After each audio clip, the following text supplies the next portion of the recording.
Hello, everybody. Welcome back to our fourth and final tour, and happy Canada's Agriculture Day. We've had a long day of celebrations, and we're back for number 4. Awesome. I'm Madeline, and I work with Farm and Food Care Ontario, and I've been one of your hosts for the 4 tours we've had today. And my name is Melissa, and I work with Agriculture in the Classroom Canada.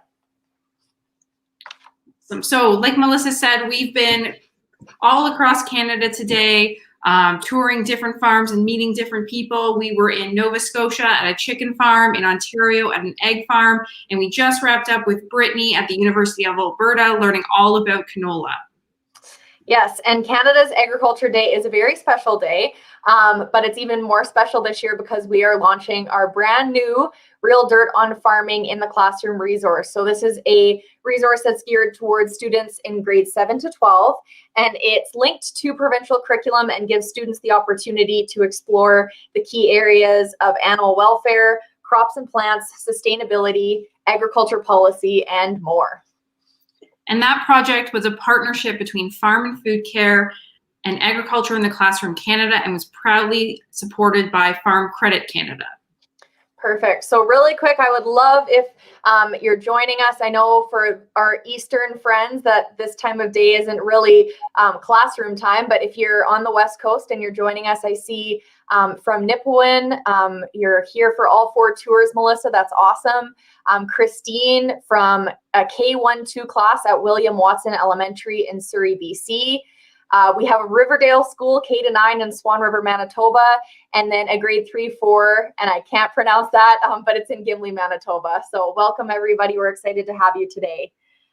Just a few housekeeping things before we get going. All these tours are going to be recorded. So if you're unable to watch live, you can check back at whatever platform you're streaming or you're viewing from, and you can watch them on the replay. The Real Dirt on Farming in the Classroom is available in English and French at www.realdirtonfarming.ca. And then if you would also like print copies or a group, like a classroom set of the Real Dirt on Farming magazine, you can get that from your provincial member organization. So we've got BC Agriculture in the Classroom's logo up at the top here, or if you're in a different province, you can get your copies from them. So there will be a live Q&A at the end of this tour. So be sure to put your questions in the comments, and we'll ask them as we go. Awesome. And last but not least, our final farmers that we're going to be meeting today. I would like to welcome Doug and Erika. They are beef farmers in British Columbia, and they are going to be telling us all about their beef operation that they run with their family. So hi, Erika and Doug. Hi. Thank Hello. you. Happy Canada Agriculture Day to you. We're so excited to help launch the Real Dirt on Farming in the Classroom. So today we're going to take you on a tour of our ranch. We've taken some photos and videos so that we don't get interrupted with our horrible cell service out here in Rock Creek. And this first picture starts off with Erika and I and our 3 girls. So we have 3 daughters who are 19, 17, and 16, and they are Adele, Jade, and Rain. So we'll start our show.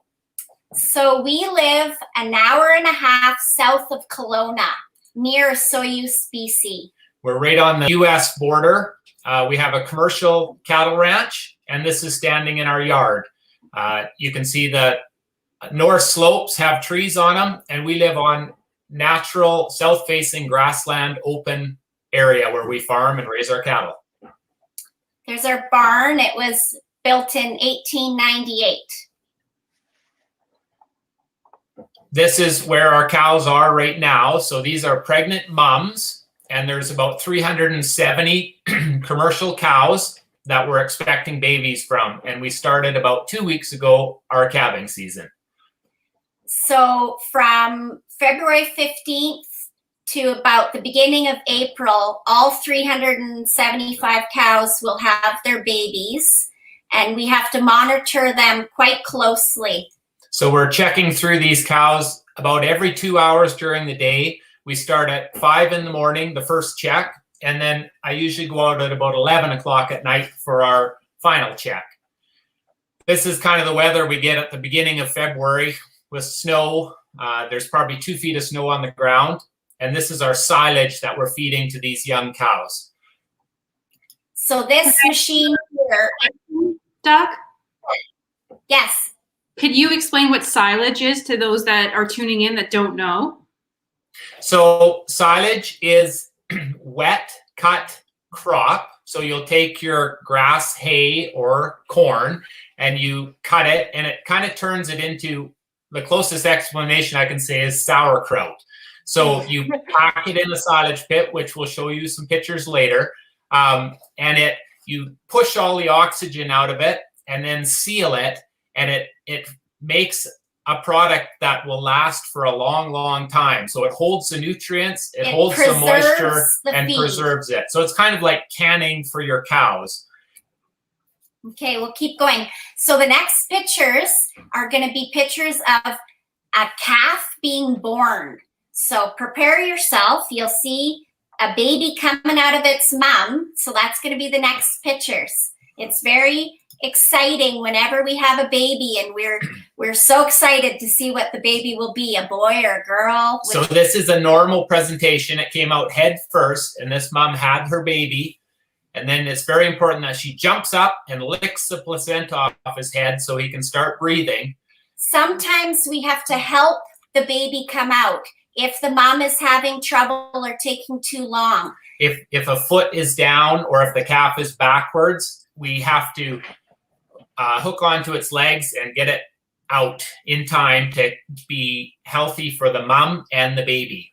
And if we don't help them, then there could be stress put on the baby, and we don't want that. So that's sometimes where we'll grab onto their legs and pull them out.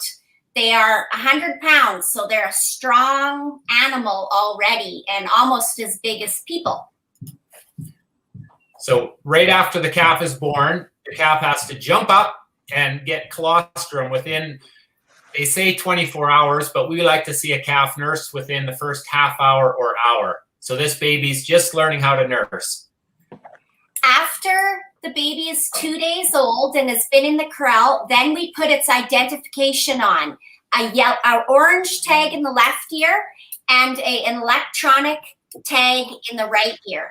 So the electronic tag, any calf sold in Canada has to have an electronic tag, and that tells people where that calf came from and how to, it would trace back to our farm. So when we sell an animal, they know where that animal was raised and that it was raised properly.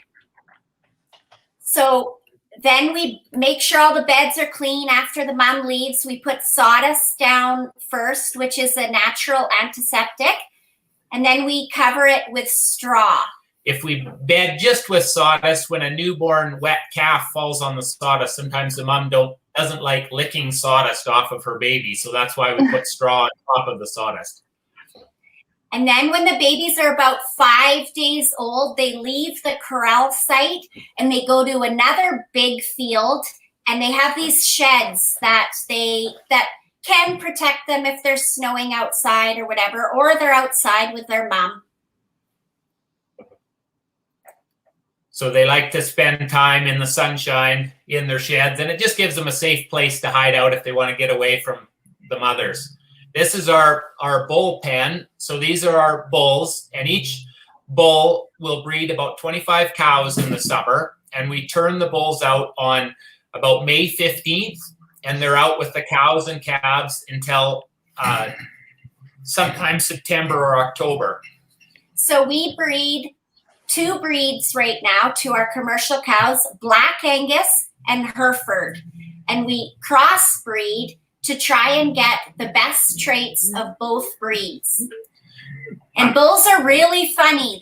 I don't know if you can hear the noise they're making here. So they're very big, active animals. We keep them across the highway where they won't get into too much trouble over the winter, and then we put them out with the cows in the summer. These are 3 bulls that we bought last spring, and they're going out with the cows. We always buy purebred bulls that we use on our cows. So we buy those pure genetics of one breed, and then we cross them to make what we think is a perfect commercial cow. this was about May 15th, where the bulls were just turned out with the cows and calves. So this is the cows and calves on the pasture. It's probably about the beginning of June, and the cows are with them. This is our horse herd. We use the horses for chasing out on crown land and everywhere we have to move cows. They're quiet, they can go anywhere, and you don't, most of the time. Step over logs. We don't use a lot of motorized vehicles like quads or bikes just because they're really dangerous in the forest. So this is the girls chasing cows. This is kind of in the spring, going from our private land, going towards our government range. And government range is land that we lease off of the government to put our cows out in the summer. Doug and Erika, do you want to jump in with one more question? Absolutely. Go ahead. All right. So Stuart wants to know, how do the cows stay warm in the winter? So one of the ways that they keep warm is getting lots of nutritious feed. So we're very careful that we've done feed tests on our feed. They're getting lots of protein and nutrients. And as the weather gets colder, we'll give them more feed. So they have a nice layer of fat. They have a healthy fur coat. And we are blessed in this area that we have a very dry climate. So even when it's snowing, we're able to leave the cows outside. They're not wet all the time, which is great in our country. And it's interesting, when we get a real snowstorm, you'll go out and their fur coat acts like a coat, insulation, and you'll see fresh snow sitting on top of a cow. And that's when you can tell that cow is healthy and in good shape, is when the snow actually won't melt on her back. If she is melting snow in a snowstorm, then you know that she's probably stressed and not functioning as she should. Any other questions right now? I think that's all. How about you, Melissa? I think the only question, and I'm not sure if you're going to cover it or not, Doug and Erika, is talking about weaning the calves from their mom. Okay. We will get to that. Perfect. Sure. Yeah, I thought you were going to cover that for sure. Perfect. Okay, we'll keep going. And as you can see, our dogs are very important in moving our cows. So they help herd the cows where they're supposed to go. And especially in the treed area where you might not get to all the side areas. The dogs are really helpful. A lot of our government rangeland looks like this, where it's heavily forested. So it's fairly tough going for the cows and the calves, but they seem to spread out and make a living over the summer wandering through the bush. A cow can walk probably 10 kilometers a day, Doug? Yes. Yeah, just to get her feed and salt and water, she can walk a lot of miles in a day. So these are puppies that we bred. We made little cattle dogs, and yeah, the girls love them. They're really cute and helpful. All summer long, we are moving the cattle around to move to new pasture, going either farther away from home or closer to home, and we're rotating the animals around. This is an irrigation pivot, so we do have to irrigate our cropland to make enough feed for our cows in the winter. So under irrigation, we have grass and alfalfa, an annual crop that's oats, peas, barley, and triticale. And then we also grow some corn. And we'll rotate those crops around. Like we'll grow corn for 1 or 2 years, and then we grow alfalfa, and then we'll grow a grain crop. And so that keeps our soil healthy. And all of these crops we chop with, and we'll show some pictures here, with this machine called the swather. And then our silage chopper comes along and cuts it into little pieces about this long. And then we make feed called silage, which we explained. And it's a really nice, warm, wet feed that is fed all winter to them. So this is the silage chopper, and it blows it into that big orange wagon. And then we load it in a truck and haul it to our silage pit, where we pack it and cover it, which you'll see in the next picture here.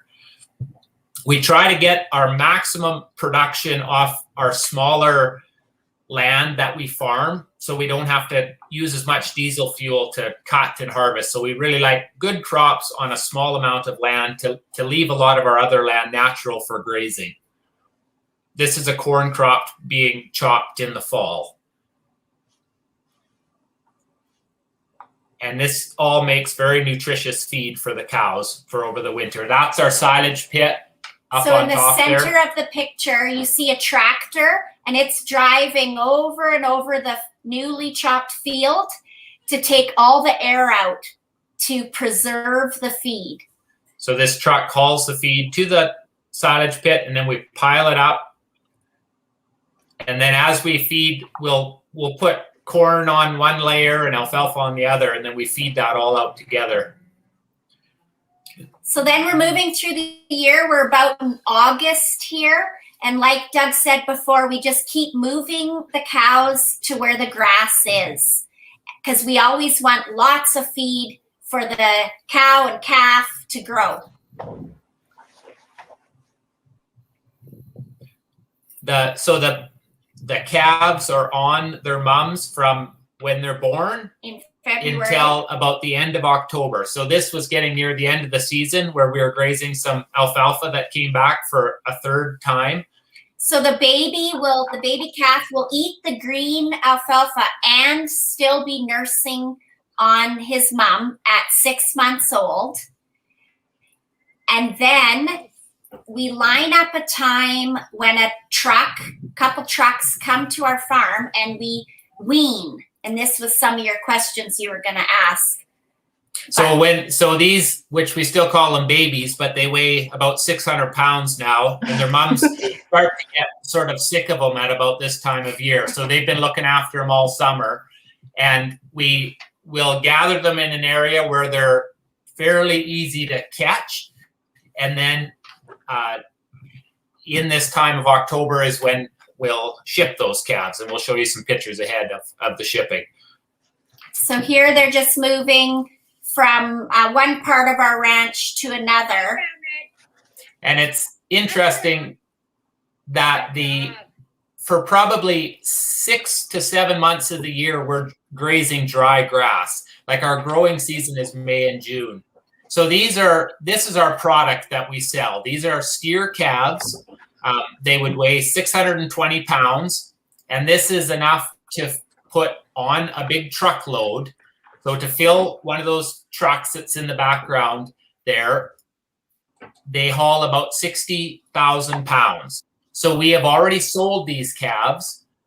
We pre-sell them in September, and we weigh them on our ranch. So they know where they are. They're weighed at home, and then they're loaded on a truck and taken right to a feedlot where they are unloaded and looked after. So we kind of like how they go from being at home, being well looked after in about 6 to 8 hours. Most of ours end up in southern Alberta where they are fed. So this is the one time a year that our ranch gets income. So the cows have the baby, and not until when we sell this baby do we get income for our ranch. And so the mom will stand around for about 3 days and bell her and wonder where her baby went. And then she says, "Oh, well, great. He's taken care of." And then she goes out and grazes until December. And these calves are our heifers. So we keep most of our heifers over the winter, and they will become future moms. So the following year, they will be bred and have calves when they're about 2 years old. So all the moms, after they've weaned off their calves, they have a grazing season in the fall, and sometimes we graze corn or just stockpiled grass. So this was grazing in about December one year. I have a question, if that's okay. Yeah. So my first question is, can you clarify the difference between a steer and a heifer for those people tuning in who might not know? And then the second question comes from Facebook. Somebody is asking why these cows don't have spots or why they don't look like the ones on dairy farms. So the difference between a steer and a heifer, all our like 50% of our calves when they're born are either a bull or a heifer, which means they are a male or a female. And then when they're about 2 days old, we put a little, we call it a Cheerio, because our girls used to chew on them and pretend like they were a little chewy. We put a Cheerio on their testicles to castrate them. And when they are castrated, they become a steer. And a heifer is a heifer until she has her first baby. And then she's a cow.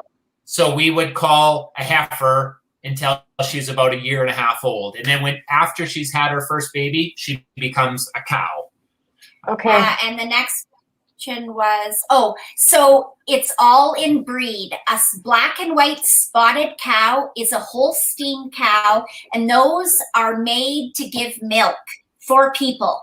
These cows are beef cattle. Their sole purpose is to be meat, T-bones, hamburger, ground beef, all that for people. So that's what we raise, a beef cow. And as beef producers, we like to make a consistent product. So we've built our cows to be hopefully black with a white face or red with a white face, because you get paid a premium to have a larger group of a uniform calf crop. It's one of the few markets when you sell more animals that are more uniform, you get a little better dollar. So we're trying to make our animals all look the same and consistent, and so we can market them and get a little premium from that. Any other questions about that? I think you can probably keep going. We do have lots of questions, but I think we'll probably let you finish out the rest of the video and then we'll answer them after. Okay. So this is our Doug is a pilot, and one of his hobbies, there's not very many of them because we're usually busy on the ranch, but he really likes to fly his airplane. So this is a flying over our ranch, and you can see the lay of the land a little bit better. We're very hilly. So we do use the airplane in the fall to help gather our cattle because they're spread over such a big area. How many acres? It's almost 70,000 acres that they could be wandering over. So we use the plane to spot where they are, and then we can go with the dogs and the horses and bring those cows home. But it really works well to be able to, in an hour or an hour and a half, I can fly around and see where cows are and which are the easiest ones to catch for that day. So this is our home ranch here. Right coming into the middle of the screen. And you can just kind of see the mountainous terrain that we live in and farm in. Wow. From a prairie girl, this is very beautiful landscape. I'm not used to seeing that. Yeah, it is very picturesque, but it has its challenges. Driving machinery in the winter is one of them. Yeah, it's a very scenic area, and this was taken in the fall, so you can see the larch trees are sort of the orange colored trees. They're one of the only deciduous trees that lose their needles in the winter. So they all turn orange. So in the middle of the forest, you can see the yellowy orange trees. Those will lose their needle, but they're actually still live. And in the spring, they grow new needles. So it's not quite as pretty as the East Coast, but that's our fall colors that we get here. It's beautiful. Thank you. So basically, we flew over one end of our ranch, then we came over our house, and then this is what we call our East Ranch, and it's more grassland that we use. And then north, where all the trees are, that's where our cattle go for range. And it is interesting that grassland is the most endangered ecosystem in Canada and BC, and all this open area is natural grassland. A lot of people think that it's been logged, and there is logging in the area, but it's always been naturally grassland, and we enjoy using it, and we try to preserve it as best as we can. So are there more questions we can start answering? We're almost to the end of our video. Almost at the end. Yeah, I actually have one. As you're talking about the grasslands, can you talk about the role that beef farming plays on Canadian ranch lands or grasslands, as well as the role of manure on these lands? Yes. So do you want to go back to the, just so we can see ourselves now, or do you leave it at that? So on I kind of feel our ranch, we own about 2,300 acres of deeded land, and I feel that ranchers preserve that land and keep it around for future generations. And how we preserve it is we do limit the number of people that can drive on it. When people come for a visit, we say, no, you can only drive on this road. Sometimes it makes us look like a little bit of a jerk because we don't let people just trash everything and run all over. But I think that's the biggest thing that ranchers give to our grasslands and our future generations, is that we hold it together in a block. We help the wildlife. We develop water, which helps our livestock and helps the wildlife, and we steward it. So and we really love the land and need it to be healthy. Mm-hmm. The manure management on our farm, the reason why we calve on a bigger field is so that we can spread that manure around, and naturally. And that's one reason why we've started growing corn, is because on that field that we feed animals quite heavily, corn is a real good nitrogen and phosphorus user. So we can use those nutrients to grow a real healthy big crop. We also feed cows that don't have to be close to the barn. We feed them farther away from home. Like our heifers are a mile down the road, and they're being fed on grassland to try to build that soil up and keep it healthy. So we're always moving where we feed cows and bouncing things around to look after that manure management part of our ranch. Awesome. So are there any other questions? Yeah, I think we have some questions in here, and I think that it's a really good, I mean, we're all aware that there are both plant and animal-based proteins available to Canadians, and I think being Canadian Agriculture Day, I think it's amazing to celebrate that we have that choice in what we get to eat. And so can you comment on the health benefits of meat protein from your perspective as cattle ranchers? I really like it. It's just tasty. It's full of iron. It's good for you. And the neat thing about beef is it's just beef. Like I always, when you read the ingredient list on other proteins, it's always got a lot of things in it. But the cool thing about a vegetable or a beef product is that's all it is. There's no added thing. It's just good for you. And we're very proud of that fact. And I think we're also very proud of just Canadian food in general, and feel that if it's made in Canada as food, it's excellent. It's good quality food. And we're very proud to be farmers and ranchers in Canada for that reason. Yeah, and definitely a celebration that we have the choice and the luxury of having choice in Canada, right? Because it's not the case all around the world. So very grateful for that as Canadians. Awesome. I have another question. This is from very early on in your presentation. And again, I'm just trying to bring in those folks who might not know all the ag terms. Can you describe colostrum and why it's so important? So colostrum is the mother's first milk, and it is compared to normal milk that is cream white colored, it's almost yellow. It's very thick and it's yellow. And it, as soon as she has her baby, it's that first stuff that comes out. And when the baby is first born, it has about 24 hours where it's everything that it eats goes directly into the bloodstream. And that colostrum supplies antibodies and everything nutritious for what's the word? Like to keep that calf healthy, the baby is getting those immunity. When the baby's like 6 weeks old, then it starts making its own immunity, but it gets that from the colostrum. It relies on its mother's immunity for the first like 4 to 6 weeks or something that it gets from mom. So it's very hard on the calf if it doesn't get colostrum, because it doesn't have that excellent start. But it's very yellow. It looks like it's just, best way to describe it is a very rich yellow milk that first comes out of the cow. Awesome. I do have a question here from Stacy on Facebook. How long is a cow pregnant for? So gestation period of a cow. That's a good question. It's exactly the same as a human. I think it's 286 days.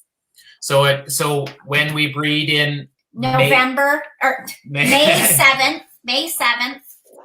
then they start calving around the 13th of February.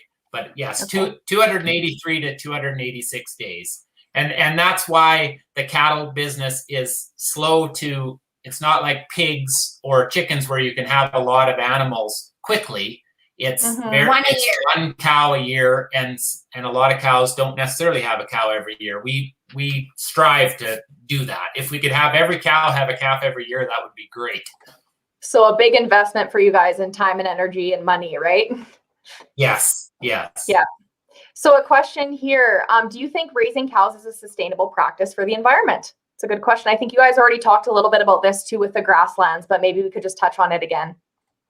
Yeah, I think it's neat that our farm was started in about 1890, and originally it had calves that were fed on the grass around here, and it provided eggs and vegetables down to Rock Creek during the gold rush in the 1890s. And it's had cattle on there steadily since then. So how many years is that? A lot. 130 years. And I think it's pretty easy to say that that's sustainable because we're still here. The same land is producing probably more than it was when it started. One of BC's mottos is turning sunshine into protein. And basically, a lot of land in BC is so rugged that you cannot do anything else with it. So on our range and everything, and you saw the lay of the land, you will not be growing vegetables there or whatever. So it's a way for us to make protein, awesome protein, on otherwise unusable land. So we really are encouraged and feel that it is sustainable. Perfect. Thank you so much. Can you comment on how you might work with professionals like nutritionists and veterinarians on your farm? So we do soil tests in the fall to make sure our crop, like if we have enough nitrogen and phosphorus and potassium, then we don't want to add anything to it. But if we need it, we get more, we'll add to our crop. And we have a professional that does our soil testing for us. And then we also feed test. So all our feed, we take a sample and we know exactly what the protein and calcium and selenium. Usable carbohydrates. So if our cows need more mineral in their program, we'll add mineral to make sure it's looked after their diet. And then we also have a close relationship with our vet in Grand Forks. So she's about an hour and a half away from us, but if we really need help, we'll call her in. But she also comes and preg checks our cows in the fall. And if we have questions, we just phone her. And it's now in order to buy any antibiotics, you have to have a relationship with your vet. So she trusts us and we trust her. And if we need something, we can phone her and ask about it and make sure we're giving the right antibiotics or not, or whether we should just leave it. So that's how we use those. And we also use all just friends and family members and machinery dealers and lots of networking. Yeah, lots of networking because there's a lot to farming today. Mm-hmm. Well, Doug and Erika, I can tell how passionate you are about what you do. And I think one of the last questions that we're going to bring up from Facebook, there were a lot of questions that we weren't able to get to. And so I think afterwards, if we're able to go in and answer some of those questions, but let's leave it on this one from Rachel. What's your favorite thing about farming? And I think you guys have already talked a lot. And I just really appreciate how passionate you are about the industry you're working in.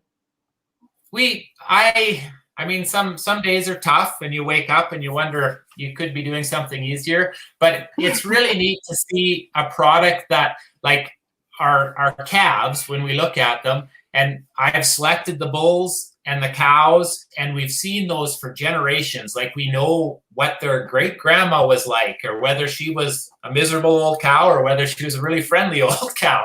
And so it's really fun to be able to start something, whether it's your crops or your cattle, and then see it finish, and it comes out how you want it to finish. And it's really exciting. That growing is what I like. And my favorite part would probably be riding my horse and being out in the forest and the grassland and smelling nature and just, moving the cattle around. That's my favorite part. And I feel like being able to do that with your whole family has got to make everything just so much better. It's wonderful. We're very blessed and very thankful. It's a lot of fun. Yes. And also to encourage any of you students out there that farming is a legitimate pastime, profession. It takes a lot of perseverance. It does take schooling. Like, if you want to be a farmer, go to agriculture college. But it's a great occupation, and we love it. And we would encourage anybody to become a farmer if you can make it happen. It's all I've ever wanted to be. I'm very thankful. Wow, that's amazing. Thank you guys so much. What a great way to end off a wonderful tour. Thank you so much for joining us and being here with us and answering all your questions and all the work you put into that lovely video that showed us a real 365-day look at your farm. Awesome. Thank you, and thanks for everyone who tuned in. And if anybody has any questions, I'm sure you can contact us through Madeline. Awesome. Thank you. Oh, that's it. 4 out of 4, Madeline. Yeah, and I think we had a great day and met like 4 really amazing people from across Canada. Yeah. So I will be following up. I mean, that is the last tour of the day, but I will be following up with all the teachers who had registered, and I'll be sending out some more opportunities for you to either explore more about agriculture or have different resources or activities for your students to explore as well. One resource that I do want to mention, because a lot of the tours that we went on today, a lot of the virtual field trips that we went on talked about a lot of hot topics in agriculture. And so we do have Snap Ag information sheets that are really quick, bite-sized pieces of information if you're curious about any of these topics. And the Real Dirt on Farming and the Real Dirt on Farming in the Classroom are both really wonderful resources to explore if you're wanting to learn more about agriculture. And what we want to focus on is accurate, balanced, and current information. And so I'm just really excited for everyone who tuned in today and got to get a little sneak peek into what farming looks like across Canada. I know that's more than I could have done in a regular day, not on the internet.